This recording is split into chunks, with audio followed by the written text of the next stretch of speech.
Now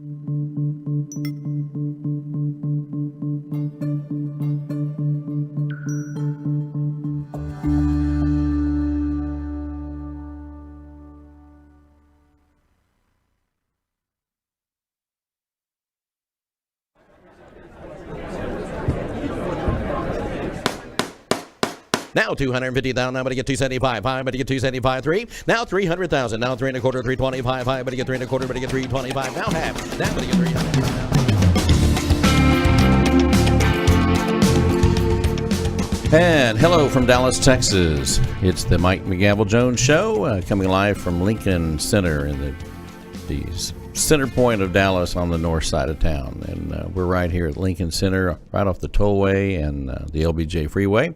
And we're excited today to have Cody Shelley from outside of Tulsa, Oklahoma, our new World Auto Auctioneer Champion. And good morning, Cody. Good morning, Mike. Thanks for having me. You bet. You bet. For those of the folks out there who have not been with us for a couple of weeks, we'll just kind of bring you up to speed with what's going on. I usually try to kind of give them a little bit of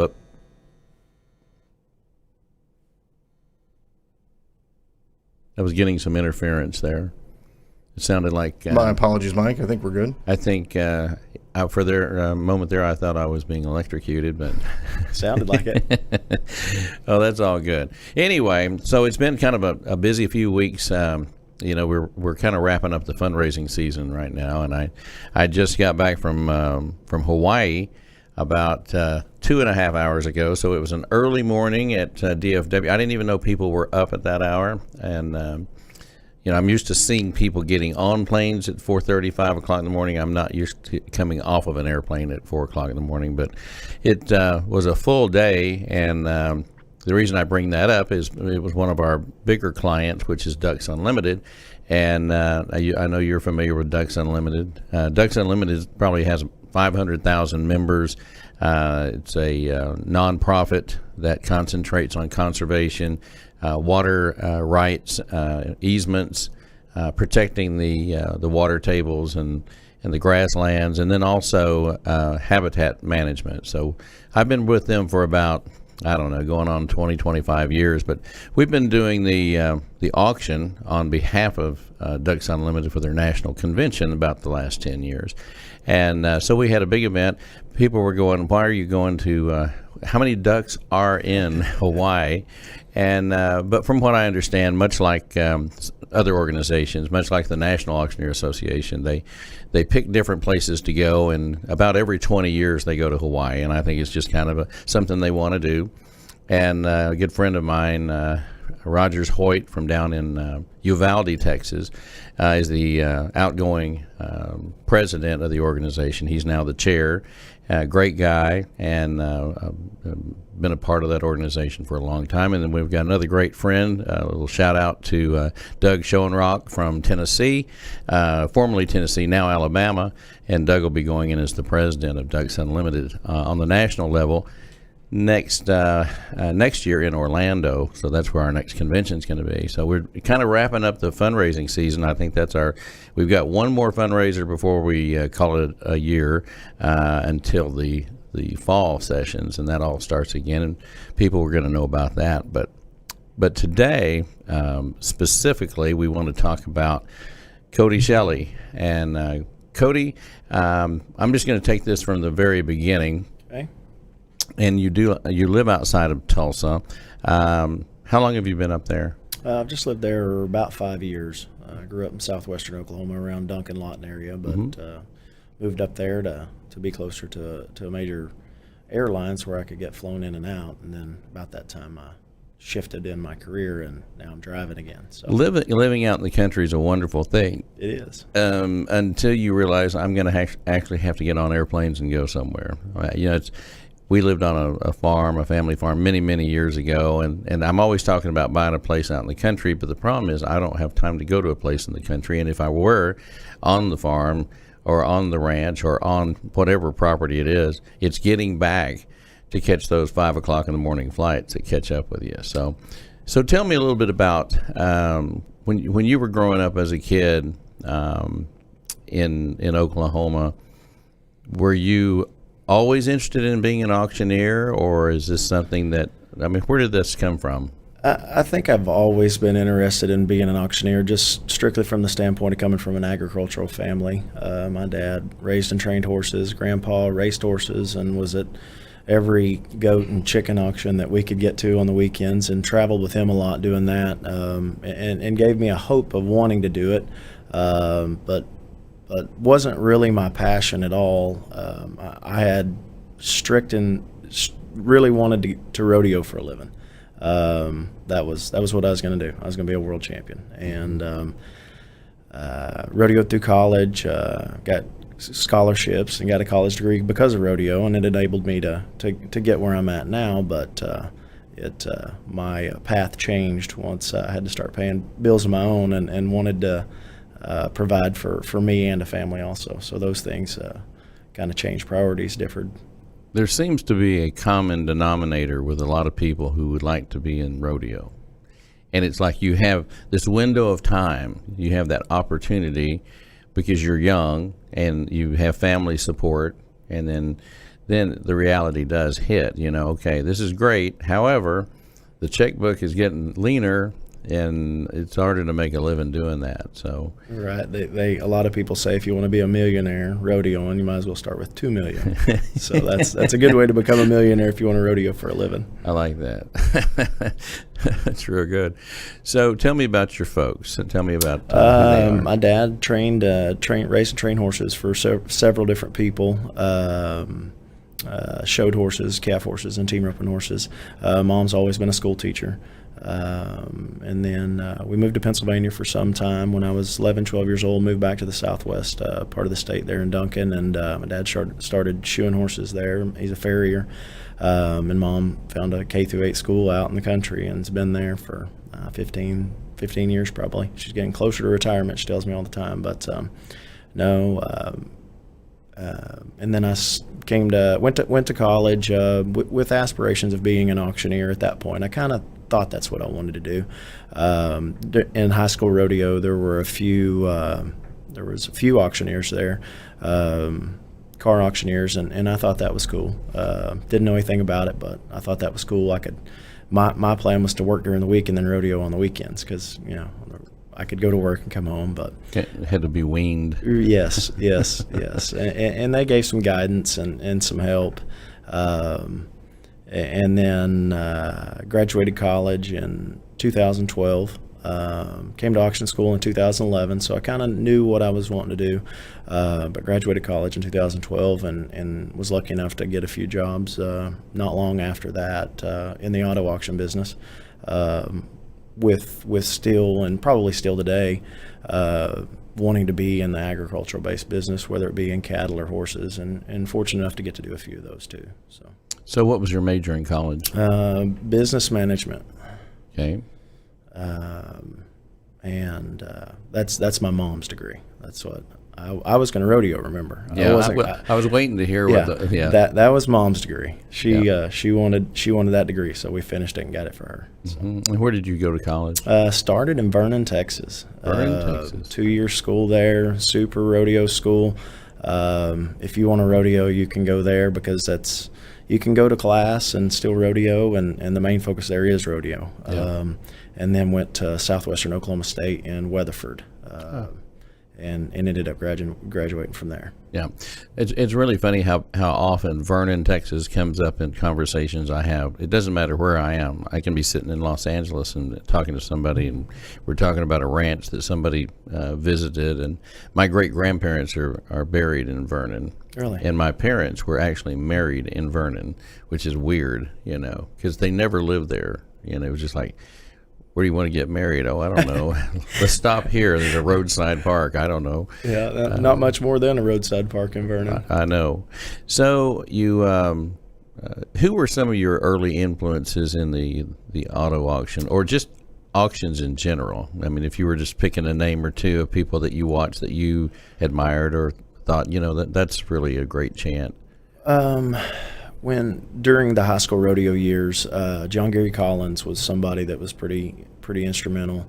And he would spend a little time with me. Of course, he worked all week, and that was his vacation. He didn't want to talk to a kid about auctioneering. He was done for the week. He was on his vacation. But he helped a lot, and he helped introduce me. He basically handed me off to Casey Enlow, a protege of his. But I can remember that when I kind of decided that's what I wanted to do, I recorded the NCHA cutting futurity back when we had VHS, and I would love to go back and watch it now and listen and just kind of see what I used to do 10, 12 years ago, but I can't find a VHS player. Still got the tape. Do you know you can order one? Yeah, I may have to do that. I have one. Do you? Of course. A new one or an old one? Yeah, well, it's brand new. Oh, okay. Yeah, if I can just figure out how to run it. Right, I understand. But, of course, the three guys selling there, Don Green, Steve Friskup, and Justin Holmberg, I listened to that every night. I didn't watch TV. That's what played, and I fell asleep. And it sounds cliche, but that's what I did. Well, the more you hear either a professional doing it or seeing it, whether it's through video, audio, or in person, I do believe that the more you see and you pick up the nuances, you pick up the feelings, and it's as much style as anything, because there's a lot of style in what we do, as you know. So are you doing some of the purebred stuff, or what are you venturing into there? Yes, I didn't come from never showed cattle in my life, and wasn't on any judging team or anything, and that seems to be the common path that a lot of purebred cattle auctioneers take is through that, which that's what they studied. For good reason, that they know more about them than the average person. But yeah, I have numerous purebred bull sales and female sales, and have gained several over the last few years, just attempting to be relevant in the business. I've got a quarter horse sale this weekend, actually, at Woodward, Oklahoma, Renee Cudd's sale, and gaining a few of those over time. So it's taken some time, but it's something I want to do, so I'm going to stay the course. So what are your aspirations in that? How far do you want to go into that?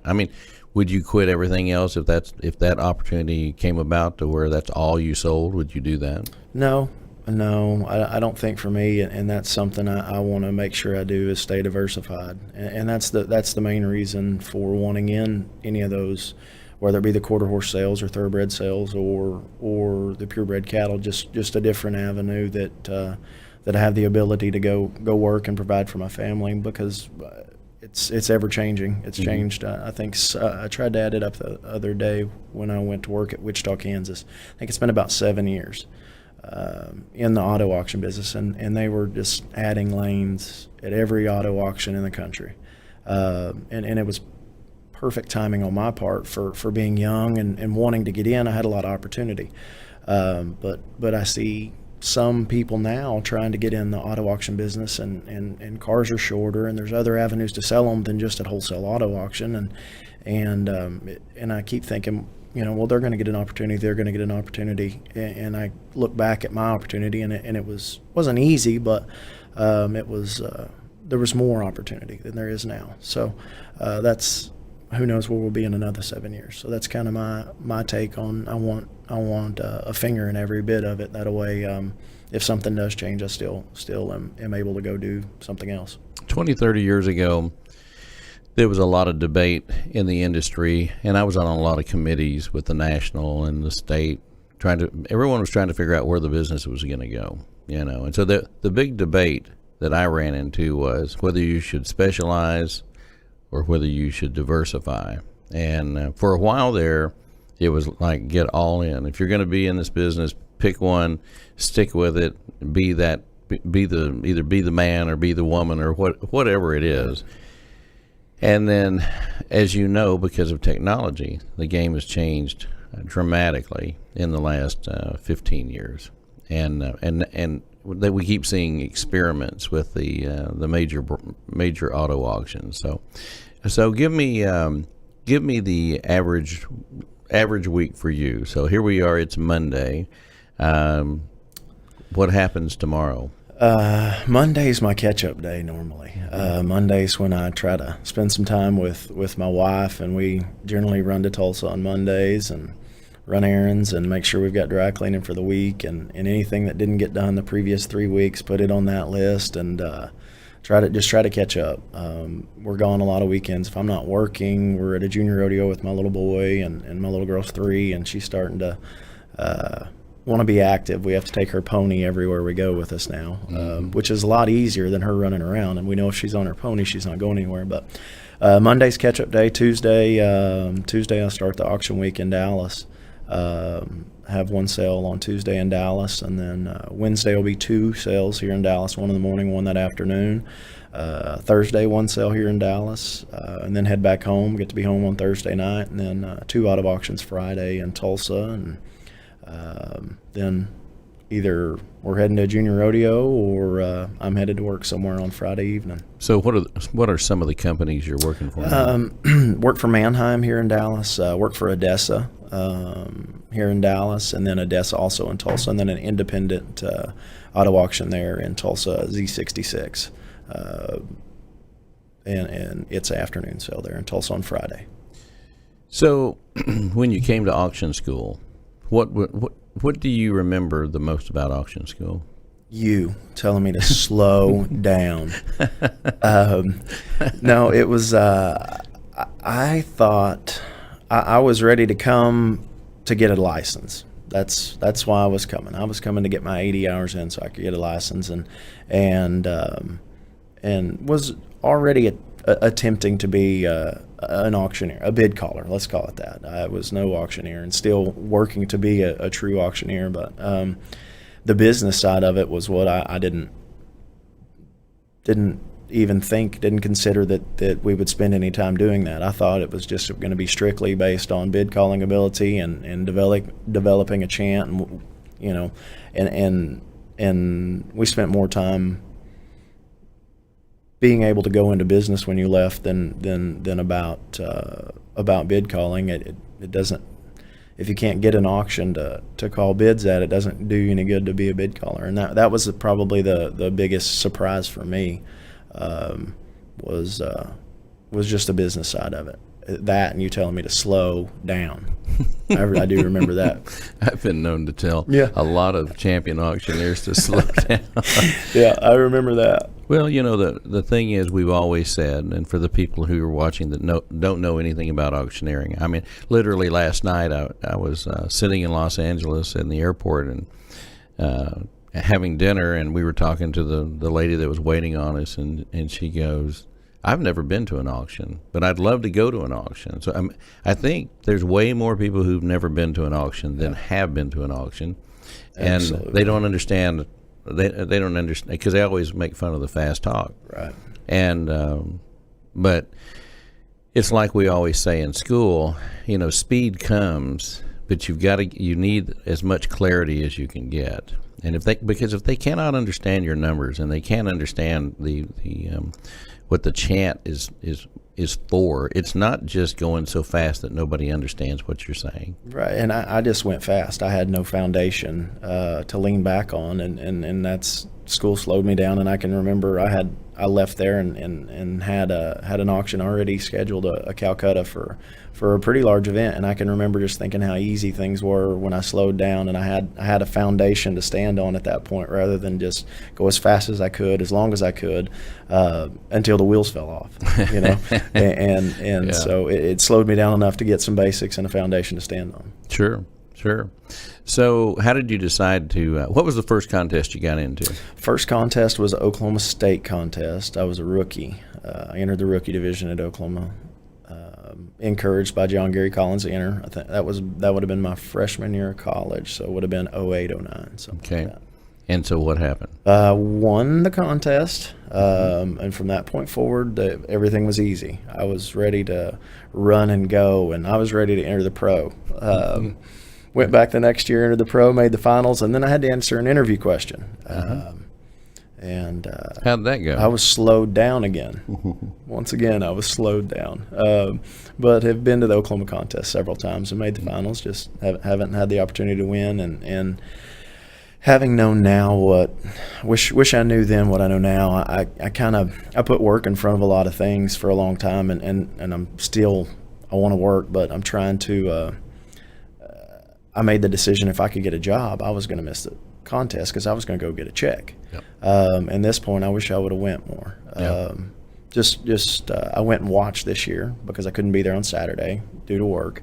I wish I would have went more and learned more and met more people. Yep. And at this point, I'm obligated to these people. I've been working for them for several years, and I don't want to take off to go to the contest. But hindsight is 2020. But I'm trying to get more involved in national and state and any association I can, just because I do see the worth at this point. And I guess being an auto auctioneer, I was running so fast that I didn't notice the small things that I should have picked up on a long time ago. Well, I think when you're young, you either migrate towards the associations or you're disconnected from them.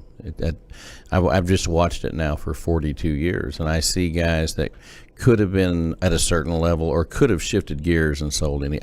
I really admire the auctioneers who can call a car sale on Saturday or during the week, Monday, Tuesday, Wednesday, whatever, and then turn around and do a fundraiser that night and be every bit as good, right, because they know how to handle their crowd. And that's kind of what I want my focus to be, and none of this I wouldn't be in any situation that I have an opportunity to do anything or this if it wasn't from the auto auctions. I mean, that's completely my main source of income and always will be probably. But I've learned, I've had the ability to be on the microphone so many days a week for so long that I've been able to learn a lot, trial and error. Sure. But no, the auto auction business is been great for me and my family, and is going to continue to be. Like I said, there's a lot of changing times right now, and everything's changed in the last 7 years, and it's not going away by any means. It just I want to be ready for anything. Here's what I know: if you don't own it, then you don't control it. Yes, sir. And you don't control what you're doing. And so as we continue to use the technology, I don't believe that the auto auctioneer or the cattle auctioneer is going to go anywhere anytime soon, because there's just a certain thing that goes with it. A lot of it's relationships, ranchers and people that own farms that have a lot of cattle. They like that interaction. Most of them, I'd say the vast majority, were in FFA when they were kids. There's a FFA Alumni Association auction every year at Louisville or Indianapolis, which our company has done and for many years. I think it's notably American. It's an American thing. And, back 40, 50 years ago, you either drove a Ford, a Chevy, or a Dodge, but things changed. And so now people drive all kinds of things, and you really notice it when you travel a lot, as you well know. It's kind of like these classic car sales. Most of the auctioneers I know that are worth their salt, they all wanted to be at Barrett Jackson, or they all wanted to be at RM, or they all wanted to be up in Indiana selling up there. And from a distance, it all looks great, and I'm sure it is if you have that position. Plus, you create your own team, and there's a camaraderie. People don't realize that being an auctioneer that works with the same people all the time, it's almost like being a band.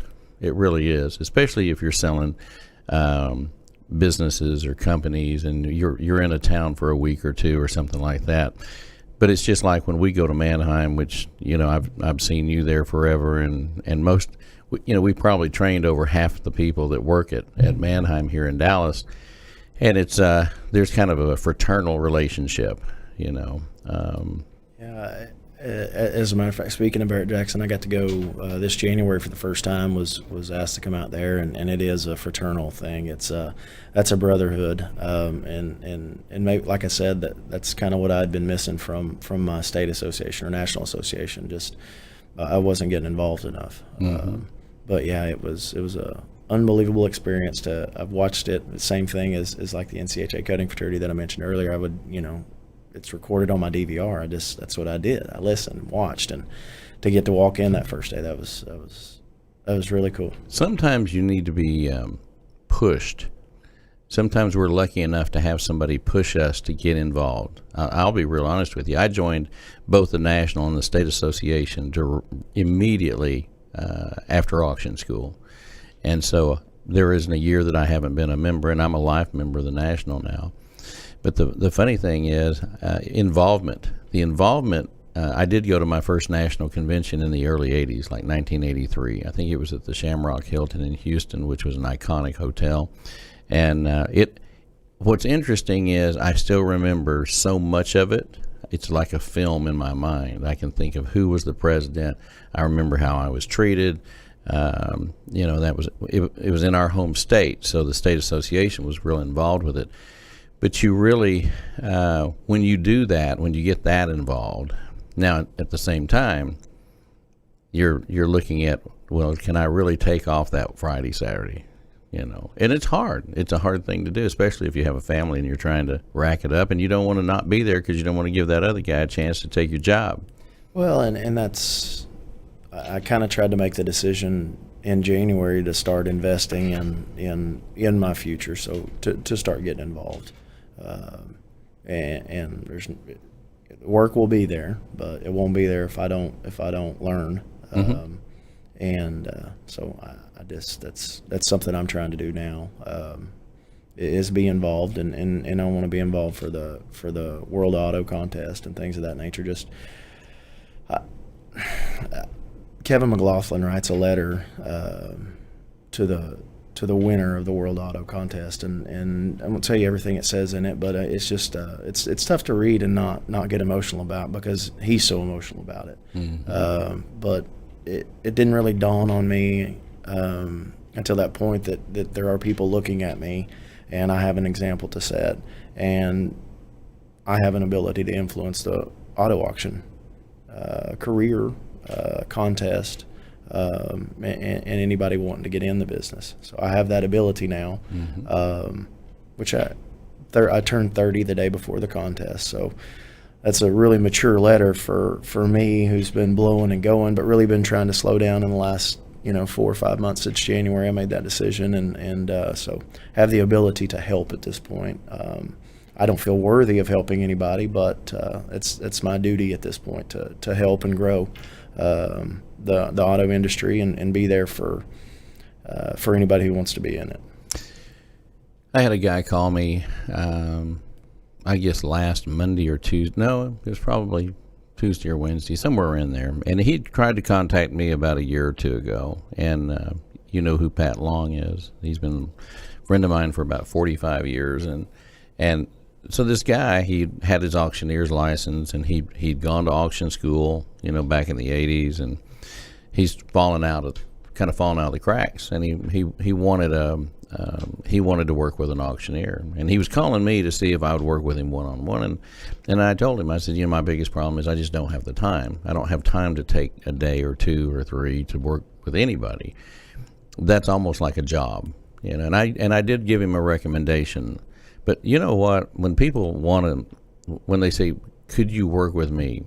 Or do you know who will work with me? Let me tell you, watching other auctioneers all the time, we can't make somebody go to an auction. I can't, as somebody who's wanting to develop their chant, I can't make you go watch a farm auction in Idabel, Oklahoma. I can't send you to Mannheim. I can't get you. That requires effort. But there's enough video now. There's enough audio and video on the internet. It's like private instruction. You may not be getting the same reaction. You may not receiving an immediate response to what you're doing. But I can guarantee you, if I sat down long enough and watched the best auctioneers in the world over and over and over, I'm going to pick up some nuances. I don't want to be a parrot that is repeating what one auctioneer does. I mean, there's one Ralph Wade. There only needs to be one Ralph Wade. Right. So, and that's kind of what that was my mindset on listening to those 3 guys that we're selling at the Cutting Horse Futurity is a blend of all three of those, and picking up something from Casey Enlow and picking up something from John Gary and trying to make it my own. And I spend, pardon me, I spend a lot of time trying to figure out what everybody else's chain is. I did it for the longest time. I still do it. I want to know. I want to break it down so I can put it into mine. And a person that would have been probably one of the first influences, Randy Woodward, helped me with my chant more than anybody. And Randy's from northeastern Oklahoma and has run a lot of cattle for a long time and just hadn't had the ability to travel like a lot of guys do. But he sells a heritage place, quarter horse sale, and sells several car sales now. And he was it's almost a game to he and I that and we still call each other. We talk to each other weekly and we'll attempt to break something down. But that's just kind of the way that it worked for me. And not that it has worked, but I was fortunate enough for them to select me as the champion, I guess. Sure. So at this point, it's done something for me. How many contests have you been in as far as the World Auto Auction Championship? I was trying to think about that. My first contest was in Waco, and made the finals in the team. And I was a judge. Yeah, that's the only way I made the finals, I think. Made the finals in the team, and once again, just like Oklahoma, boy, I was ready. I was going to be the champion the next year. It was quickly humbled. Didn't make the finals for 2 years, and then skipped a year. I think I've been 6 times. This was my 6th time, I believe. And when Casey Enlow got to give me the trophy, that's what he and I were talking about. Even before, on the way up there, he missed 18 times, and I just don't understand how. He and I have talked about it a lot. He went 18 times and then won the contest. Yeah. Well, I have those humbling stories. You know, when I was working, and I know you're getting ready to enter into the International Auctioneer Championship coming up in New Orleans. And that'll be coming up pretty quick because we're only about a month and a half, maybe a month. 36 days. Just got my email really? while I was sitting in the You got it down to the days and the minutes. 36 days. 36 days. Yeah, 36 days. I have to answer an interview question. I just remember in 96, these are the highs and lows. So I remember my first contest was probably in 92, 93 in Omaha. And that's the year that Spanky won. And he'd won the state in June and won the IAC in July. That happens every once in a while where somebody can win back-to-back from their state to the international. And I just remember in 96 I took 3rd, and I thought, man, I am there. There is no doubt in my mind next year, you know, I'm going to be close. And then the next year I didn't make the cut. And, you know, I always tell students or auctioneers that want to be in contest, never skip, because the year you skip may have been the year you'd have won. So in 96 I took 3rd, 97 didn't place, 98 won. So, and I can still remember, and I've relayed this story before, and Paul Bear, of course, who's behind the World Auto Auction Championship, and I've been good friends, and we've served on the boards together. But I can still remember sitting at the Gaylord Hotel in Nashville, and there was about 6 or 7 auctioneers. All of them were either World Auto Auction Champions or livestock champions, but there was not. I was the only one that hadn't won anything big, and I had just failed to make the cut, which makes you feel about an inch and a half, right? And so I got Paul sitting on my right, and we've got Shane Ratliff sitting there, and we've got Neil Davis sitting there, and it was kind of a who's who of who had, except me. And I just remember, you know, it was and it was probably 2:00 in the morning because we're just killing time. Just one of those moments in time that you never forget because you're with this certain group of people that you'll probably never sit in the same way again. You might, but probably not. And I just remember Paul saying, he said, "You're a good auctioneer." He said, "When it's time, you get the right set of judges, you're going to win." And then the next year won. And so I relay that to anybody that's watching this that's an auctioneer. And I tell people all the time, don't miss a contest, because that contest can change your career. It can put you in places that you would never be and never have the opportunity to be. So, we're hoping that you do real well in the contest coming up. Tell me about the contest, and you were, I guess it was in Denver. In January. Tell me about that. That was the Mile High contest in Denver, which I'd been to the rodeo at Denver before, and that's kind of why I wanted to go back. Had a lot of success at the rodeo at Denver, and wanted to go back. I was going to go watch rodeo and things, and was a big long trip playing with the wife. Just that was the reason for going to the contest. They opened it to anybody, and like I said, I made a decision to try to start competing and getting involved, and so I entered, and nothing went as planned. One of the kids was sick. I can't remember exactly what the situation was, but off I go to Denver, switch my flights just flying out that morning, and went up there and was fortunate enough to win that contest. And they put on an excellent contest. I think there was around 45 contestants. The prize money was good. That was enticing also. It's a great contest. Sold 2 items and then came back in the finals and sold 3. They took 5 back to the finals. It was right there where they sell the Sale of Champions. The crowd was big. It was. I was glad I went, and it kind of made me want to start competing again. I did it. I enjoyed it. But that was in January. So then the car contest was just the second week of May. Before we start talking about what your plans are, who would you say, based on the World Auto Auction Championship and also what you saw in Denver, and just in your work, but since you've already won this, who would you say right off the bat kind of spark in your mind some people that you see as at the top of the heap when it comes to potential winners of contests like that? Matt Morvek. He won second the last 2 years. Matt Morvak is a great young auctioneer. The funny thing is, back in the old days, his dad and I used to compete against each other. Yeah, his brother Trev is outstanding. Blake McDaniel, he's going to get a ring. He's won the team a couple times. Woody Woodruff, I got to work with him in Birmingham for quite some time.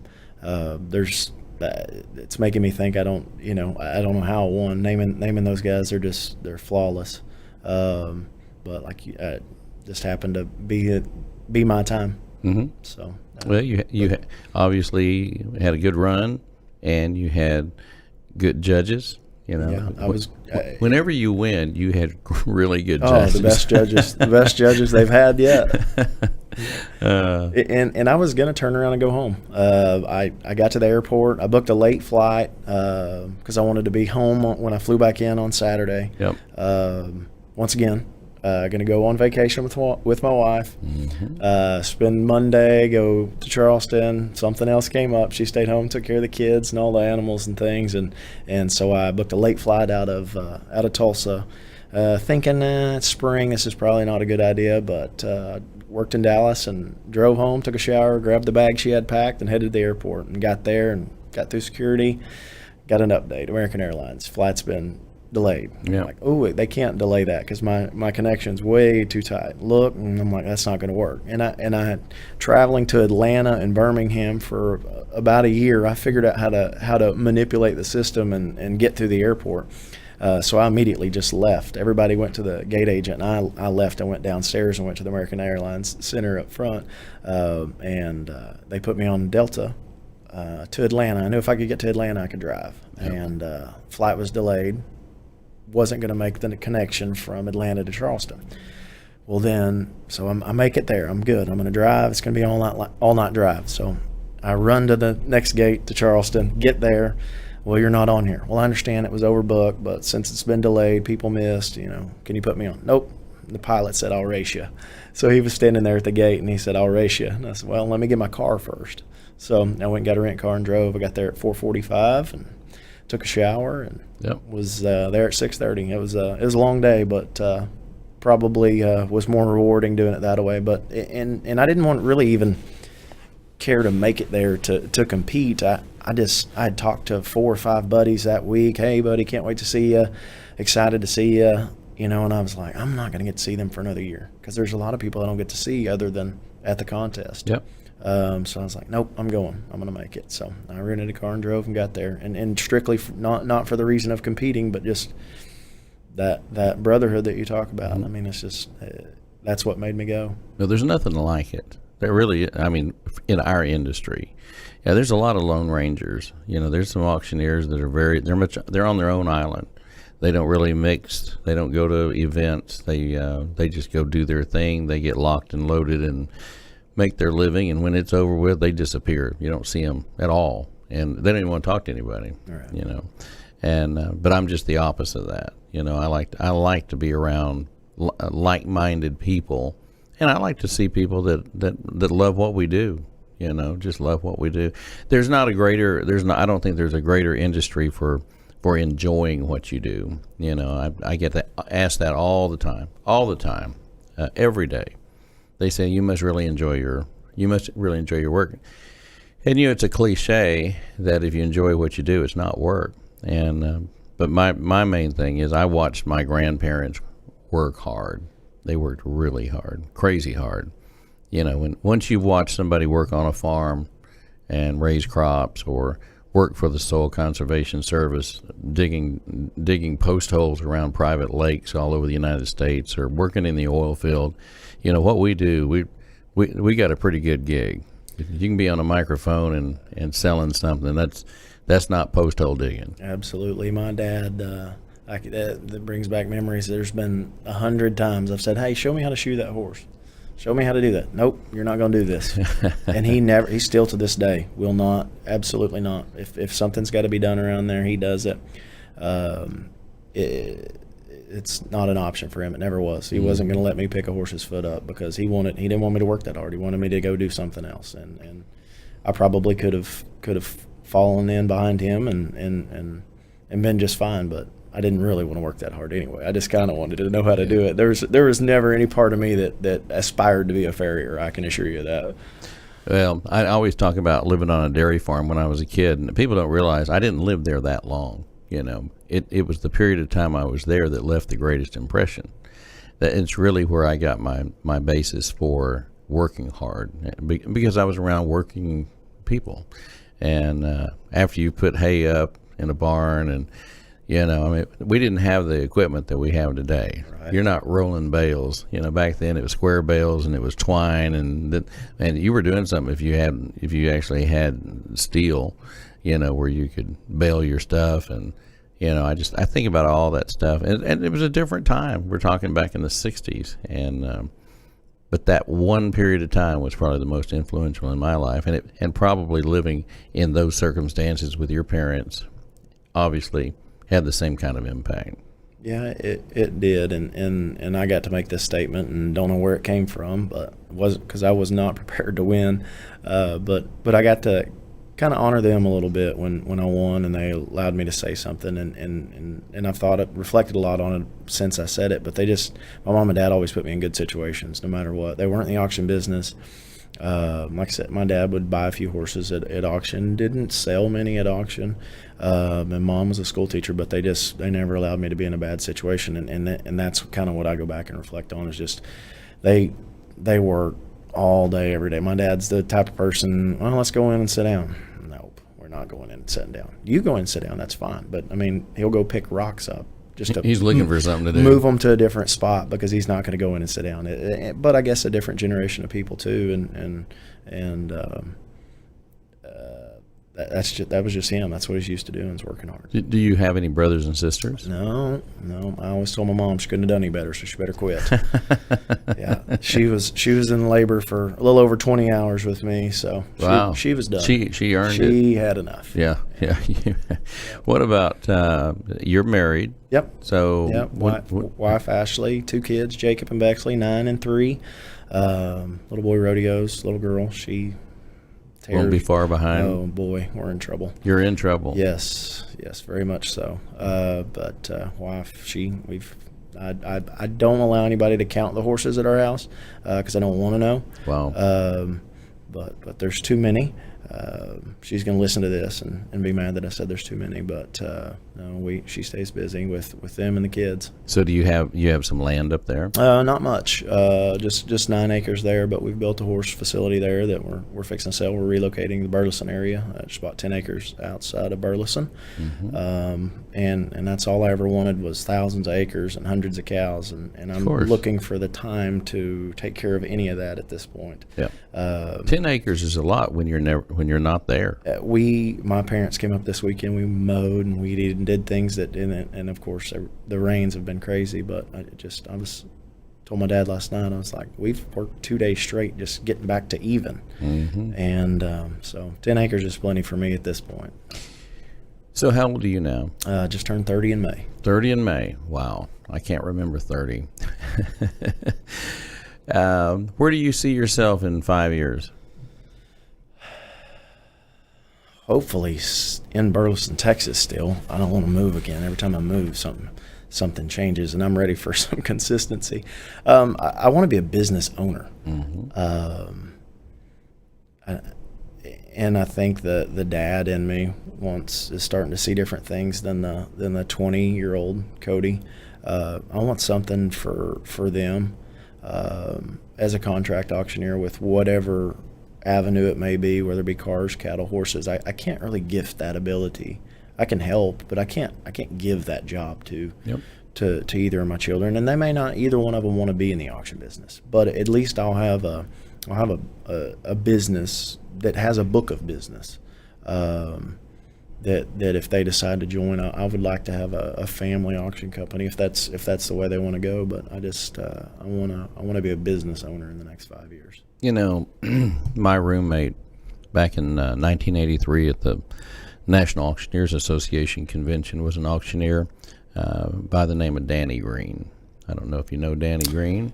One of the greatest auctioneers there is. Yeah, and so when we were young, back in the 70s, H.B. Green was his father, and if you lived in Fort Worth, Dallas-Fort Worth, back in the early to mid 70s and probably late 60s, H.B. Green was like a furniture store deluxe, and they got in the auction. They started having auctions, and you know, he and I worked together, and he would sell furniture, and he did a lot of furniture auctions. That was something that the family did, so he felt pretty obligated to be the furniture auctioneer. He didn't like it, but he did it. And then over time, it transitioned, and we sold antiques together with Joe Small. Danny would come over. A lot of people don't realize that Danny ever worked for Joe Small, but he did. And but he was learning. He was learning about business, and that's what I saw about, Danny was one of those guys that in the 80s, or in the 70s rather, he was driving a Mercedes. He wasn't driving the pickup. He was driving a Mercedes. And I remember when he met his wife Chris, about that time they got together, and I was liquidating a bunch of Lowe's stores. I think I had, I don't know, 14 or 16 Lowe's stores. Tulsa was the biggest store, but from Tulsa down to Texas and all these stores, Lowe's was leaving. They came in, tried to make it work, it didn't work. But so they were getting ready to build a house, and so Chris would come to all the auctions, and she was not Danny but Chris, and she knew more about construction stuff and buying windows, and most everything I guess that they built their house with came from these Lowe's stores. But I just remember, I thought, well, it's pretty interesting. She's super sharp. She comes from a pretty well-to-do family, and Danny married well, and then they started having kids. And today, Danny Green is probably, and of course, he sold Keeneland for many years, and a lot of very high production horses. And but if you look at a guy that took what he learned in the auction business and turned it into a family business, they're one of the Danny and his family and his boys especially are some of the number one of the largest roofing companies in the United States, maybe the world. I don't know. I know that they repair the roofs on stadiums, domes, and then they do a lot of residential roofing. So they've built a little empire. And so every time I see Danny, I saw Danny came in and judged our IAC contest about 2 or 3 years ago. It's always good to see him. But when you start looking at people that are successful, there's certain traits that they have, and the fact that you're thinking about trying to leave a legacy for your kids and your family. You might look at what Danny Green has done, and he's up in Oklahoma City. Yeah, I've gotten the opportunity to work with Danny a couple times, and that was kind of one of those star moments that, is this real? To get to work with him. Well, he's got a smooth chant. He's just got the smoothest chants, and of course he sold $1 million horses, and we actually show that video at auction school now of him selling one of his horses. And I bet I've watched it 150 times. Well, that's good. You just keep watching that. You might be selling those $1 million horses on a regular basis. He tried to get me into being his pedigree guy. And so I did read pedigrees for him down in San Antonio and up at I think up at Heritage. And of course he learned his skills from Keith Babb, and of course Keith Babb learned from Ike Hamilton. And it's just, we all have those mentors that help us establish and become a part of those teams that get to do these auctions. So you've already worked for a lot of great auctioneers. Yeah, I've been really fortunate, and wouldn't have been able to do it without a lot of guidance and a lot of help. Good. Well, and you and I are getting ready to leave here, and we're getting ready to go shoot a television show, and we kind of have to keep it under wraps because they don't want everybody in the world to know what the show is because of some production, copywriting, trademarking for this particular program. But we're going to go have some auction school, and you're going to be working with me today. And Barrett Bray, our IAC champion, and this is pretty cool for America's Auction Academy, formerly Texas Auction Academy, which is on your diploma. Mm-hmm. Having 2 champions. If we could have pulled off the livestock deal, if we had influenced enough LMA guys. We're not I wouldn't say we are the number one livestock marketing association type auctioneer because it's a special talent. It's something different. If you're going to do cattle sales and you're going to do those barn sales, it's a little different breed. It's a little different deal. Yeah. And but now a great auctioneer can sell anything. Absolutely. And we've seen some that have been able to win the rings for all 3.